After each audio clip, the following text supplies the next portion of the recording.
आज के शो में आईजी सिंध मामला पसे पर्दा हकायक बेनकाब।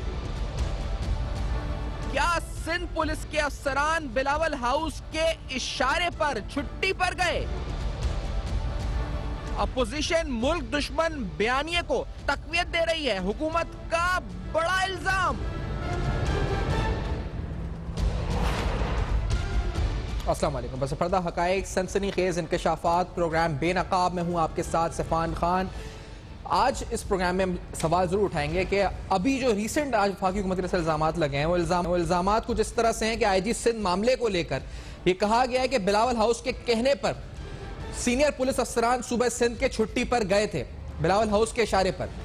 इस तरह के बयानात से क्या सूबे सिंध और जो वफाक के माबैन इस पर जो मामला चल रहे हैं, क्या इन मामलात में किसी तरह से कोई मामला तो स्मूथ होंगे या ये कशीदगी मजीद बढ़ेगी? ये जो कशीदगी इन दोनों के दरमियान बढ़ती जा रही है। अब से कुछ देर कबल सिंध असेंबली का इजलास हुआ है नाज़रीन, जिसमें जज़ायर के हवाले से भी एक करारदाद पेश की गई है और सिंध पुलिस का मामला भी जेर बहस आया। वज़ीर मुराद अली शाह ने भी वहां से इस वक्त खिताब किया है। कुछ देर कबल शिबली फराज साहब की प्रेस कॉन्फ्रेंस हुई है। शिबली फराज साहब ने अहम स्टेटमेंट्स दिए हैं।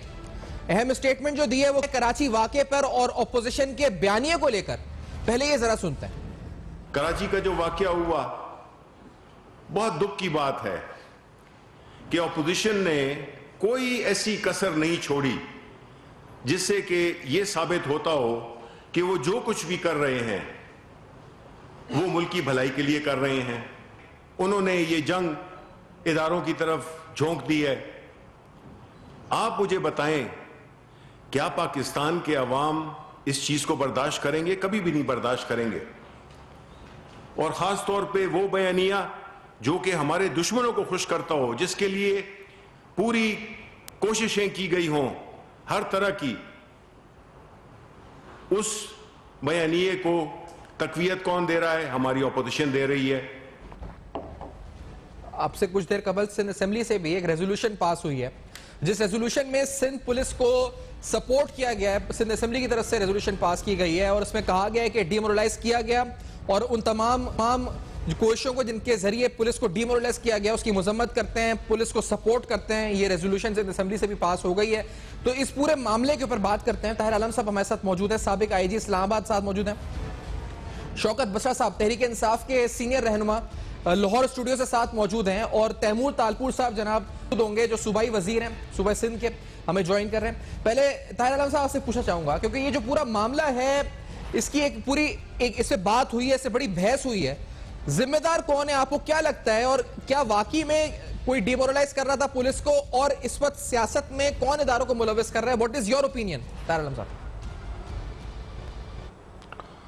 जहां तक जिम्मेदारी का ताल्लुक है, अभी तक तो मबहूम सी बातें की गई हैं।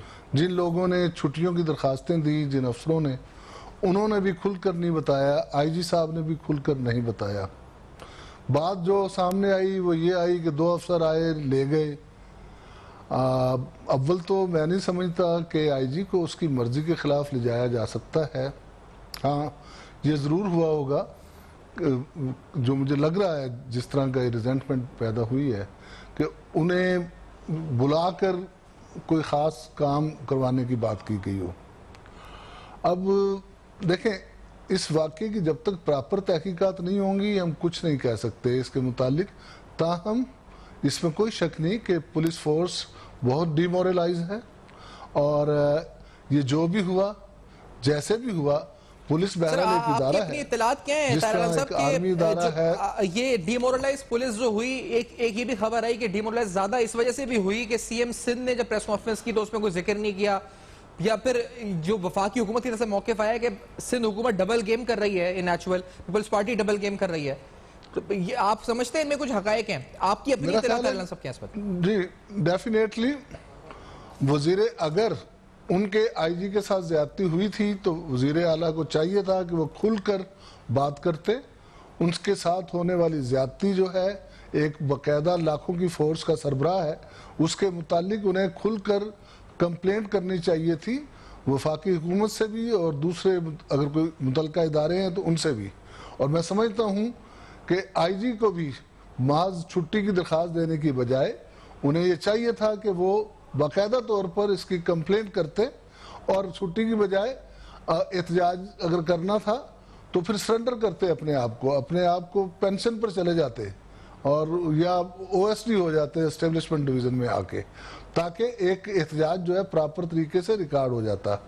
अब ये जो दरखास्तें दी गई, दरखास्तें देने के बाद इन्हें जो दरखास्तें दी गई छुट्टी की, अब क्या ये पीपल्स पार्टी को सूट करता है? सवाल तो ये भी पैदा होता है। मेरा ख्याल ये भी जल्दबाजी में फैसला किया गया और उसके बाद समझा गया कि जब सारे पुलिस वाले छुट्टी पर चले जाएंगे और फिर अनारकी पैदा होगी, लॉ एंड ऑर्डर की सिचुएशन खराब होगी, तो मेरा ख्याल फेडरल गवर्नमेंट के लिए तो फिर मौका बन जाता है कि वो सूबे में इमरजेंसी लगा दे। तो मेरा ख्याल है शायद इसे सोचते हुए उन्हें अकल आई और उन्होंने कहा नहीं छुट्टी पर कोई ना जाए अभी फिलहाल। ताहम मैं इस चीज़ पर का कायल हूँ बीइंग ए पुलिस ऑफिसर कि अगर ये वाक़या हुआ है तो इंतहाई अफसोसनाक है, इसकी पूरी तहकीकात होनी चाहिए। सियासत अपनी जगह है सर, तहकीकात तो अब हो रही है, लेकिन पार्टियां आप जो कह रहे हैं कि आईजी सिंध को क्या अपने... करना चाहिए, ये आपने अहम बात की। तैमूर तालपुर साहब को मैं की तरफ आना चाहूंगा। तैमूर साहब मुझे बताइएगा, क्योंकि ये जो पूरा वाकया हुआ है, इस वाकये पे आज वफाकी हुकूमत ने कहा है कि बिलावल हाउस के इशारे पर ये छुट्टियों की दरख्वास्तें आई थी।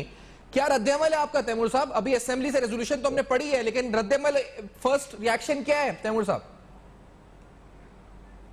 बिस्मिल्लाहिर्रहमानिर्रहीम। ये बहुत ही अफसोसनाक वाकया हुआ है, क्योंकि मैं खुद कराची में था और कराची में हूँ और मैं इस सिचुएशन को अगले दिन से, जैसे मैं उठा था 10 बजे से मैं मॉनिटर कर रहा था। बहुत ही एक गलत तरीक़ेकार इस्तेमाल किया गया वफाक और वफाकी एजेंसीज की तरफ से, वफाकी हुकूमत की तरफ से एक FIR कटवाने के लिए। पहले तो IG साहब को कहा गया कि आप आए, जब वो नहीं गए तो उनको फोर्सफुली वहाँ पे ले जाया गया। जहाँ पर उनको ले जाया गया वहाँ पे पहले कहा गया कि आप सिर्फ परमिशन दे दें FIR काटने की और उनको इन्फॉर्म कर दें अपने ऑफिसर्स को कि FIR काट दें, बाकी सब काम हम खुद करेंगे। जब FIR कट गई तो फिर उनको फोर्स किया गया कि आप जो है जनाब अली उनको अरेस्ट करके भी लेकर उनके कमरे से लेके आए। और फिर हम भी बहुत शर्मिंदा हैं कि हमारे जो मेहमान थे, 3 टाइम्स प्राइम मिनिस्टर की बेटी थी, उनका सन इन लॉ था, जिस तरह से उनके कमरे का दरवाज़ा तोड़ के अंदर वो लोग दाखिल हुए वहाँ पे, बहुत ही अफसोसनाक एक वाक़या था। उसके बाद फिर आपने देखा कि IG सिंध ने सिर्फ नहीं बल्कि पूरी पुलिस फोर्स जो थी उसने इस पे एहतजाज किया। हमारे जितने सीनियर ऑफिसर्स हैं, RPOs, DIGs, उन सब ने किसी ने 2 महीने की, किसी ने 3 महीने की, किसी ने 60 दिन की इस तरह छुट्टियां मांगी, लीव पे जाने लगे। जिसके बाद फिर तैमूर साहब, CM सिंध ने जब कल प्रेस कॉन्फ्रेंस की तो वो प्रेस कॉन्फ्रेंस मुबहम थी, लोगों ने कहा कि, और उस प्रेस कॉन्फ्रेंस के मुबहम होने की वजह से भी डिमोरलाइज ज्यादा हुई पुलिस, बहुत से लोग ये कह रहे थे, और कि उसमें जिक्र नहीं हुआ IG सिंध के अगवा से मुतालिक। बिलावल भुट्टो साहब ने बाद में कहा कि घर का घेराव हुआ था, लेकिन जुबैर साहब ने जो कोट किया था CM सिंध को, उस पर कल की प्रेस कॉन्फ्रेंस में CM सिंध ने कुछ जवाब नहीं दिया, बल्कि कुछ ने यह भी कहा कि उन्होंने रिपोर्टर्स को उस बात का जवाब ही नहीं दिया जब ये सवाल पूछा गया। तो ऐसा क्यों था? CM सिंध क्यों मुबहम थे? क्यों नहीं बोल रहे थे कि हाँ अगवा हुए हैं वो, या उनको घर घेरा गया? पहली बात तो कर दूं, जितनी देर CM साहब वहां बैठे हुए थे उन्होंने हर किसी का जवाब दिया है। जितने सवाल थे सब सवालों का उन्होंने जवाब दिया उठने से पहले। अगर किसी ने प्रेस कॉन्फ्रेंस खत्म होने के बाद सवाल किया हो तो उसका मुझे नहीं पता, मैं तब तक निकल गया था। जहां तक रही आपकी बात की, तो एक हुकूमत का एक तरीकेकार होता है हर चीज का, उसी तरीकेकार से एक हाई लेवल मिनिस्ट्रियल कमेटी बनी है जो चीफ मिनिस्टर सिंध ने बनाई है, तश्कील दी है। उसमें हम जो मेंबर्स हैं इस सारी चीज का जायजा लेंगे। हमें जो बात पता चली थी उस पर गैर जिम्मेदारी से कोई चीफ मिनिस्टर साहब कोई अपना बयाना नहीं बताना चाहते थे। अब हर चीज की तहकीकात होंगी और उसके बाद हर चीज को ओपन किया जाएगा। साथ में आपने देखा होगा चीफ ऑफ आर्मी स्टाफ ने भी इस चीज का नोटिस लिया, उन्होंने भी GOC से अपनी इंक्वायरी मंगवाई है। तो आई एम श्योर कि जो भी ज्यादतियां हुई हैं उनका अजाला किया जाएगा IG सिंध और पुलिस फोर्स के साथ एज ए होल।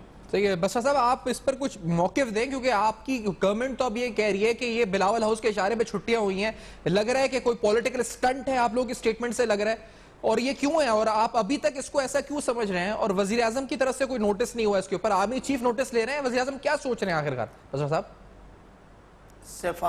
सैफान बात यह है कि अपनी नाहली अपनी काहली, अपनी बैड गवर्नेंस को छुपाने के लिए जिस तरह से ये टोपी ड्रामा कर रहे हैं, आप अंदाज़ा ये करें कि पहला आप अगर इसमें रिएक्शन लें, मरियम नवाज ने कहा कि जी रेंजर्स ने आके गिरफ्तार किया, कैप्टन जुबैर ने कहा रेंजर्स ने गिरफ्तार किया, मरियम ने कहा पुलिस ने गिरफ्तार किया, जो चीफ मिनिस्टर सिंध है उनकी प्रेस कॉन्फ्रेंस सुन लें, उन्होंने सवाल ही नहीं लिया, कहीं ये बात ही नहीं की किसी ने अगवा किया। उसके बाद बिलावल साहब आ जाते हैं। भाई अगर ये इनके साथ इतना ही बुरा हुआ था तो ये टोपी ड्रामा करने की क्या जरूरत थी कि जी हमने छुट्टी पे चले गए। आईजी साहब ने बिल्कुल दुरुस्त कहा, अगर आपका इस्तकाक मजरू हुआ, अगर आपके साथ ज्यादती हुई है तो आप चले जाए घरों को।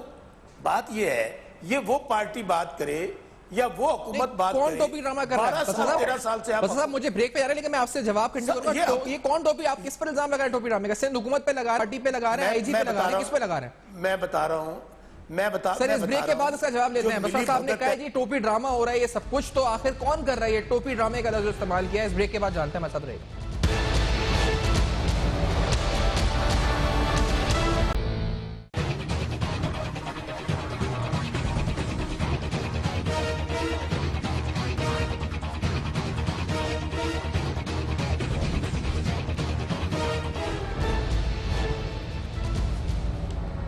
Welcome back. आप देख रहे हैं बेनकाब, और बेनकाब में अहम तरीन सवालात। कुछ देर कबल सिंध असेंबली की तरफ से यूनानिमस रेजोल्यूशन पास हुई है, आपको दिखाएंगे भी, जिसके अंदर इस रेजोल्यूशन के अंदर 3 नुकात हैं। एक कहा गया जी 18 अक्टूबर की रात जो कुछ हुआ उस पर गहरी तशवीश है असेंबली को, यूनानिमस रेजोल्यूशन है। दूसरा नुकता यह है कि जो इन्वेस्टिगेशन अनाउंस की गई है by the honourable army chief और साथ साथ जो मिनिस्टर्स की एक कमेटी बनी है, वो लॉजिकल एंड तक इस मामले को लेकर जाए और वो इन्वेस्टिगेशन लॉजिकल एंड तक इसको क्लियर करे कि कौन मुलविस था कौन नहीं था। और तीसरी बात ये की गई है कि एक एडमिनिस्ट्रेटिव क्राइसिस था, एक एडमिनिस्ट्रेटिव क्राइसिस था जिससे सूबे को बचा लिया गया by Bilawal Bhutto Zardari and Murad Ali Shah CM Sindh, वरना अगर वो नहीं जाते रात में और पुलिस का मोरल नहीं बूस्ट करते तो एक बहुत बड़ा एडमिनिस्ट्रेटिव क्राइसिस था जिस तरफ सूबा जा सकता था। 3 नुकात, 3 बातें की गई हैं। अब ये 3 बड़ी अहम बातें शौकत बसा साहब, और आप कह रहे हैं ये सब टोपी ड्रामा है। अगर ये सब ड्रामा है तो आर्मी चीफ इन्वेस्टिगेशन अनाउंस कर रहे हैं इसकी, अगर ये ड्रामा है तो बसा साहब। जाहिर है जब आर्मी चीफ ने नोटिस लिया, बिल्कुल अच्छा किया। जब आप रियासती इदारों को टारगेट करेंगे, आप अपनी नाअहली को छुपाने के लिए, और आप देख लें जब से इन्होंने ये तहरीक शुरू की है, जो सो कॉल्ड तहरीक अपनी लूट मार, करप्शन, आल औलाद माल बचाने के लिए, उस वक्त से इनका बयानिया जो है वो रियासत मुखालिफ बयानिया है। वो इदारों को इस तरह टारगेट कर रहे हैं जैसे मोदी की रूह इनके अंदर घुस आई है। अब कराची में देखें जो कुछ हुआ, वहां पर भी इन्होंने रियासती इदारों को टारगेट किया, तो क्या करते चीफ ऑफ आर्मी स्टाफ? वो नोटिस ना लेते। अब हकीकत आपके सामने आ जाएगी। मैंने जो कहा टोपी ड्रामा और मिली भगत है, वो इसलिए है अगर इनको इतना बड़ा दुख हुआ, बिलावल साहब को भी, हुकूमत को भी और पुलिस डिपार्टमेंट को भी, तो भाई वो सिर्फ आधे घंटे में खत्म हो गया। उसका तरीकाकार था कि अगर आपके साथ बहुत जुल्म ज्यादती हो गई थी, हुकूमत के साथ हुई थी या उनके साथ, तो ये किसी कोर्ट ऑफ लॉ में जाते, ये सरेंडर कर देते अपने आप को, ये कहते कि ठीक है हम काम नहीं कर। बात ये है कि 10-12 साल से वहां पे हुकूमत है पीपल्स पार्टी की, जो कुछ वहां पर अंधेर नगरी मचाई गई, जिस तरह वहां पर एक लूट मार का बाजार गर्म है, जहां पर जब उज़ैर बलोच ऑर्डर देता था कि फलां एसएचओ को लगा दो, जब अल्ताफ सहन वाली एमके मौजूद थी जहां पर थाने बिकते थे, उस वक्त हुकूमत कहां थी? उस वक्त गवर्नेंस कहां थी? उस वक्त इनका दिल डूबता नहीं था? बात यह है यार फैजान, यहां पे सिंपली मैं आपको यही बात कर रहा हूं सैफान, कि इन लोगों ने तमाशा बना लिया है कि सिर्फ और सिर्फ जब से ये लोग सड़कों पर आए हैं। सर बसा साहब, आप जो बयान दे रहे हैं बसा साहब, आप मिली भगत कह रहे हैं, आप कह रहे हैं सिंध पुलिस भी मुलव्विस है इसमें, आप एक पुलिस को भी इन्वॉल्व कर रहे हैं, आप कह रहे हैं मिलकर इन्होंने किया ये ड्रामा, आप पुलिस से भी कह रहे हैं। मैं आपको दोबारा फिर कह रहा हूं कि इतने बड़े लेवल पे जब इस्तीफे छुट्टी की दरखास्तें आ गई और वो चीफ मिनिस्टर साहब उनका जिक्र नहीं करते हैं, बिलावल साहब उनके घर में चले जाते हैं, वो साथ मान भी जाते हैं। यार अगर आपके साथ इतना कुछ हो गया था तो फिर आपने सिर्फ छुट्टी की दरखास्त तक रहे। मेरे साथ ये होता, मैं आज ही पुलिस होता, मैं तो जाता अदालत में, सबूत लेकर जाता। हाई कोर्ट खुली है, सुप्रीम कोर्ट खुली है, मीडिया, ये क्या तरीकाकार है? मैं फिर कह रहा हूं कि आप अपने निजाम हुकूमत को चलाएं। अगर आपको वहां पे लोगों ने हुकूमत दी हुई है तो आप अगर उसको अपने मकासद के लिए इस्तेमाल करेंगे, आप टोपी ड्रामे के लिए इस्तेमाल करेंगे, अपनी नाअहली को छिपाने के लिए रियासती इदारों को टारगेट करेंगे, ठीक है। तो ये आपको कोई नहीं तैमूर करने तालपुर देगा। साहब ये बता और दें, एक आप बात इसका मेरी जवाब- और सुन ले, एक मेरी सर, तैमूर साहब से पहले जवाब मेरी और करिए, बात मिली सुन ले, भगत का सफान बात और- हुई है ये, क्योंकि पुलिस में भी सफान आपने एक कहा है। बात और सुन ले, जी अच्छा बताएं वैसे साहब बोले। सफान एक बात और सुन जी। ले, सफान ये बात आज रिकॉर्ड पे रखिएगा कि ये खुद पीपल्स पार्टी जो है ये मुनाफिकत कर रही है, ये double standard, double role play कर रही है। ये कोई आपको पीडीएम के साथ नजर नहीं आएंगे। आप आने वाले दिनों में देख वो लीजिएगा। तो सियासी तहरीक बयानिया चल रही जो कराची में हुआ है, तैमूर तालपुर साहब ये कहते हैं जी आपने सुन लिया, मुझे रिपीट करने की जरूरत नहीं, लेकिन इसमें ये कह रहे हैं कि पुलिस एज एन इंस्टीट्यूशन भी आपके साथ मिली हुई थी और ये आज हुकूमत ने भी मौकिफ दिया है। अब ये इन्वेस्टिगेशन से पहले रिजल्ट आ गया इसका। तैमूर तालपुर साहब, योर ओपिनियन ऑन दिस? देखिए जी, बहुत ही सिंपल सी बात है, आपके सामने है किस तरह से वफाकी हुकूमत बुखलावट का शिकार हो गई है। हमने सोचा था कि हम 4-6 रैलियां करेंगे तो इनकी जरा टांगे शांगे कांपेगी, तो इन्होंने पहले ही जलसे के बाद आपने देखा इनका फेडरल गवर्नमेंट का हशर क्या हो गया है। सारा काम धंधा, एक तो वैसी परफॉर्मेंस जीरो, कर्जे बढ़ा दिए मुल्क के, कीमतें कहाँ पहुंचा दी आपने, एसेट्स की आपने जैसे दवाइयों की कीमत जो है 250% बढ़ा दी है। तो आपको तो शोषे चाहिए ना अब इन चीजों से हटने के लिए। सबसे बड़ी बात तो आप देखें, जिस दिन पहला जलसा हुआ पीडीएम का, उसके अगले दिन खान साहब का हालत क्या थी? वो प्राइम मिनिस्टर लग रहे थे कहीं से, उनकी अपनी बॉडी लैंग्वेज देखी थी। आप धमकियां दे रहे हैं, यूं करके मुंह पे हाथ रखे, मैं नहीं छोड़ूंगा, मैं फलाना कर दूंगा। यार इस तरह प्राइम मिनिस्टर किसी मुल्क की, किसी दुनिया में प्राइम मिनिस्टर को देखा इस तरह से एक्ट करे? तो ये सब घबराहट का शिकार है, हमको धमकियां दे रहे हैं, नाब मेरे साथ है, एफआईए मेरे साथ है। और भाई हम भी पाकिस्तान की हैं, आपसे ज्यादा वतन है हम लोग। ये धमकियां आप किसको दे रहे हैं, किस तरह से वो तो दे रहे हैं? पॉलिटिक्स है। तैमूर साहब, बसा साहब कह रहे हैं आईजी सिंध आपके साथ मिले हुए हैं, आईजी सिंध और पुलिस ने मिलकर ये सब कुछ किया है, दिस वाज अ कलूजन। ये मुझे बताएं इस पे, ये तो ये बहुत बड़ा इल्जाम है जो गवर्नमेंट कह रही है। ये फेडरल पाकिस्तान के एक एक बच्चे को, एक एक आदमी को ये पता है कि इनसे इनसे हजारों गलतियां हुई हैं, उनमें से एक बहुत बड़ी गलती ये खुद कर गए। इन्होंने फोर्सबली इंस्टीट्यूशंस के थ्रू आईजी को प्रेशराइज कराया, उसको टेक ओवर किया उसके ऊपर और उससे ये काम करवाए, और ये सारा प्री प्लान था। वो आपने देखा अगले दिन के वफाकी वजीर सारे आगे बैठ गए, पीपल्स पार्टी ने बड़ा अच्छा काम किया जी। सिंध पुलिस को खराज तस्लीम पेश करता है। तो भाई सिंध पुलिस, वो बेचारा आईजी साहब को हालत तो देखो, किस डिप्रेशन के अंदर बैठा हुआ था, वो किस तरह उसको आपने प्रेशर किया है। तो अब ये सारे ना, इनसे गलतियां होंगी। अगर आप देखिए पुराना वक्त जब था ना, जब जनरल मुशर्रफ का भी आखिरी टाइम आया था, तो तब इसी तरह से जनरल मुशर्रफ ने आखिर में गलतियां करना शुरू कर दी थी। इन्होंने 2 जलसे के बाद किया, जनरल मुशर्रफ ने 20 जलसे के बाद की थी। वो थोड़ा ज्यादा मेरे ख्याल से बुर्दबार थे, शायद इनसे थोड़ा टाइम लग गया बर्दाश्त करने में। अभी खान साहब और उनकी कैबिनेट को आप उनका काम देंगे, सिवाय पीडीएम के और कोई बात उनको करने को नहीं है क्या? पीडीएम हमने जो हमें असर चाहिए था वो आगे, they have started making the mistake. बात कर रहे हैं करप्शन की, बसरा साहब मेरे भाई आपके लिए बड़ी इज्जत है, पर दुख इसका है कि आपने इस मुल्क को 23 ट्रिलियन से 43 ट्रिलियन पर पहुंचा दिया है भाई। हमने जो 70 साल में जो पार्टियों ने करप्शन की ना, आपने उनको 2 साल में मार दिया। You have double rate. आप जब नवाज शरीफ को करप्ट कहते हैं, गवर्नेंस में मैं तैमूर साहब, गवर्नेंस में मैं आऊंगा नहीं, लेकिन ताहिर आलम साहब से मुझे पूछना है, ताहिर साहब कि आप अगर आईजी होते तो आप क्या करते? ताहिर आलम साहब मुझे, लेकिन ब्रेक के कहा जा रहा है, इसका जवाब आपसे ब्रेक के बाद लेते हैं। एक छोटा सा ब्रेक है नाज़रीन, के बाद हम वापस आते हैं। ताहिर आलम साहब कि अगर वो आईजी होते, he has been the IG of Islamabad, अगर सिंध होते और कल ये जो सारा वाकया जिस तरह नरेट किए जा रहे हैं, तो वो क्या करते? फैसला इस ब्रेक के बाद जानेंगे। मैं चाहता हूं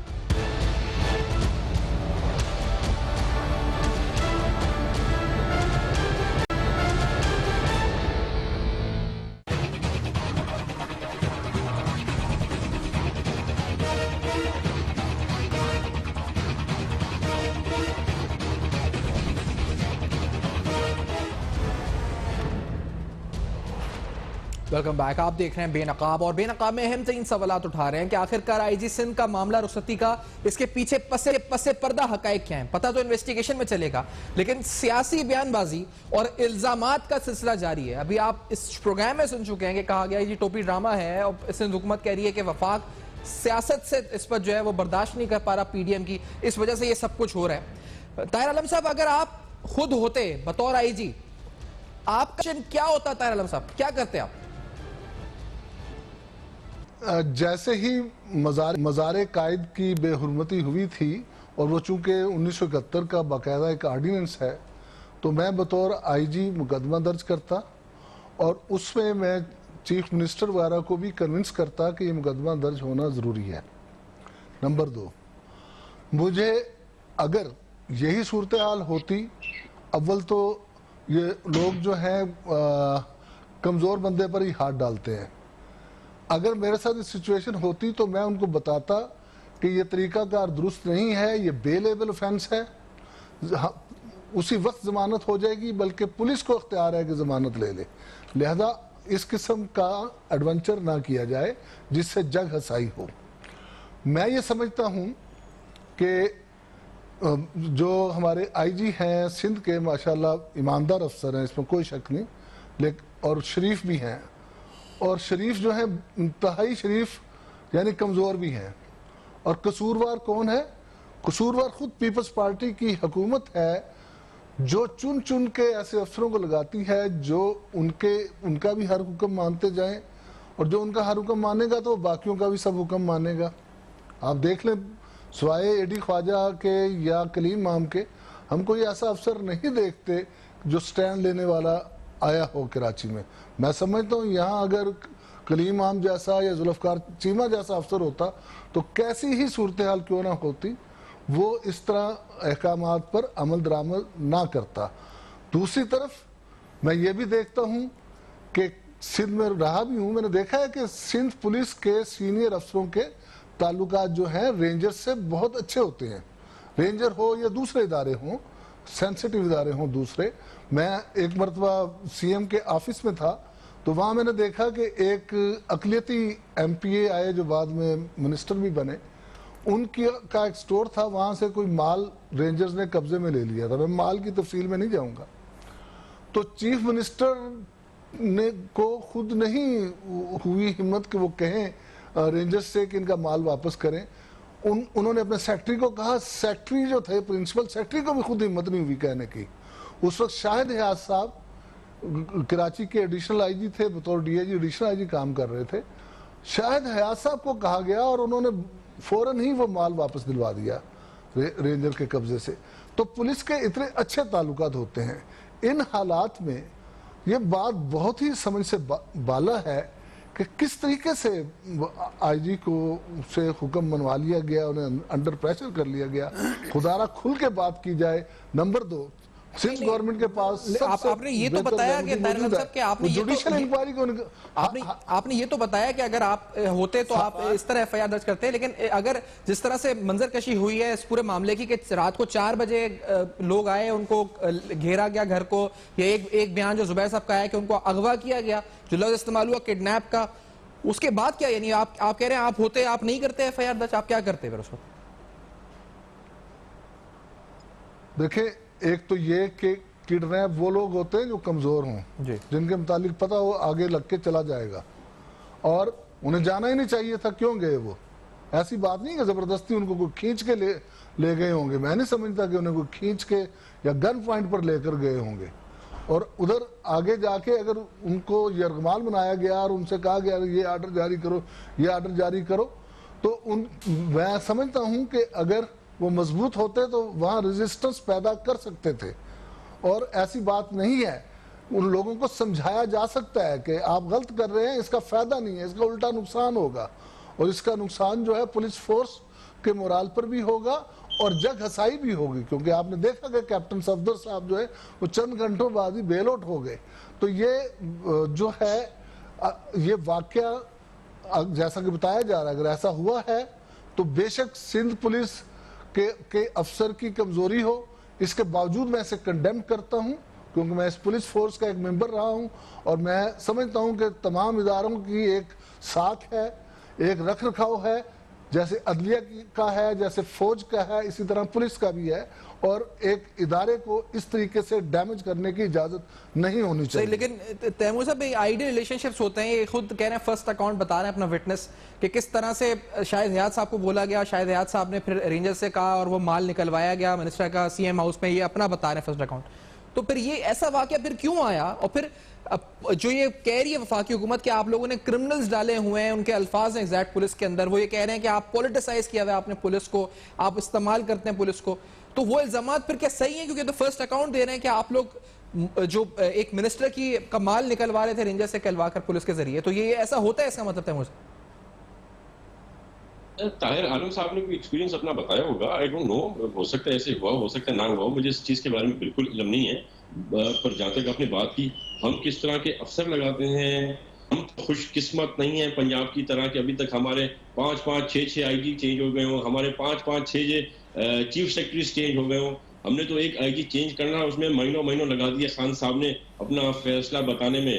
पहले हमें कहा एक नाम दो, आज ही ऑर्डर हो जाएगा 1-to-1 चीफ मिनिस्टर को, फिर दिन गुजर गए, फिर 3 नाम मांगे, फिर के 3 नाम ना, आखिर में 12 नाम हमने दिए प्राइम मिनिस्टर साहब को। 12 में से एक नाम खान साहब ने जो है चूज करके हमें दिया था। वही बड़ी मेहरबानी, ना देते तो हम क्या कर सकते, हम तो सिंध के लोग हैं, पीछे रहे हुए हैं। तो ये अब मैं कुछ चीजों से एग्री भी करता हूँ ताहिर आलम साहब की कि अगर स्टैंड लेना चाहे तो ले भी सकते थे, पर हमें ये नहीं पता कि उस वक्त कितना इमेंस प्रेशर था मुश्ताक मेहर साहब के ऊपर, या कितना कम प्रेशर था। पर आई नो अपेरेंटली आपको लगता है क्या कि आपको लगता है कि किसी वफाकी वजीर ने के प्रेशर में आके किसी इदारे ने इस पर ये करवाया? अपेरेंट आपका क्या इस पर इन्वेस्टिगेशन से पहले क्या आपका वो है? आपने बात की है, बसरा साहब मेरे बड़े भाई हैं, वो बैठे भी, अब मैं जरा डिटेल भी आपको बता दूं। एक चीज याद रखिएगा, मैं कभी भी कोई चीज मिसकोट या गलत नहीं कहूंगा। अगर मैं गलत हूंगा मैं कहूंगा मैं गलत हूं, कोई चीज बढ़ाऊंगा चढ़ाऊंगा नहीं। ये जी वाकया है जिस दिन जलसा था आपका, जैसे ये वहां से होके आए, कुछ लोग कहते हैं कि जो किया वो गलत किया, इस तरह से नहीं एक्ट करना चाहिए था नून लीग की क़यादत को। कुछ कहते हैं कि कोई खराबी नहीं है, पीटीआई के भी सारे वो आपके पास क्लिप्स हैं, जिस तरह से पीटीआई ने भी यही तरीके का करवाया था, पर किसी को कोई एफआईआर नहीं हुई थी। तो ये जब वाकया हुआ है उसके बाद आपके यहाँ कराची के हमारे सबसे मशहूर लैंड ग्रैबर और बत्ता माफिया है हलीम आदिल साहब, वो जनाब पहुंचे हैं थाने पर अपने सारे लोगों के साथ। ये वीडियोस पढ़िए मेरे पास, अभी आपको भेज दूंगा, शायद आपने वैसे देखी भी होंगी वीडियोस, वायरल एवरीवेयर। उसने एसओ के साथ फड्डा किया है, झगड़ा किया है, शरीफ आदमी था बेचारा वो एसएचओ, वो उनकी बातें बदतमीजी बर्दाश्त करता रहा।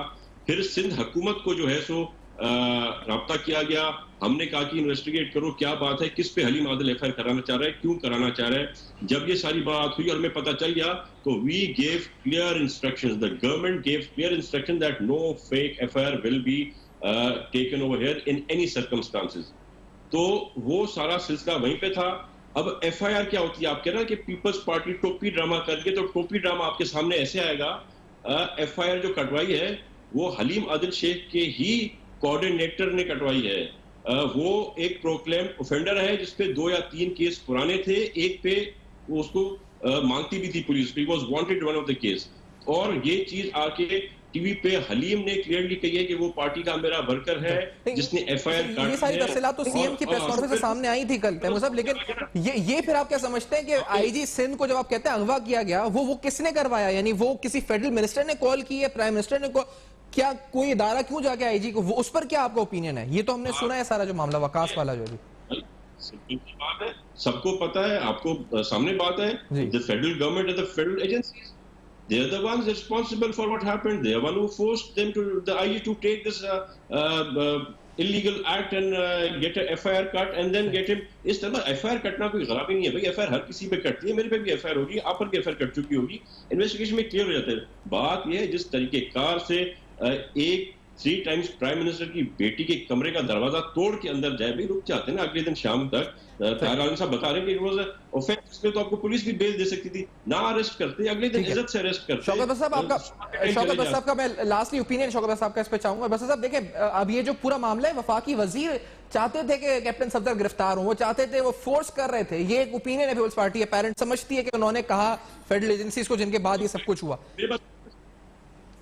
बस साहब सैफान, पाकिस्तान का मसला ये है कि ये जो जितना टोला है ना, जो आज कह रहे हैं जी हम सड़कों पर हैं और हम अवाम के हकूक की बात कर, ये सारा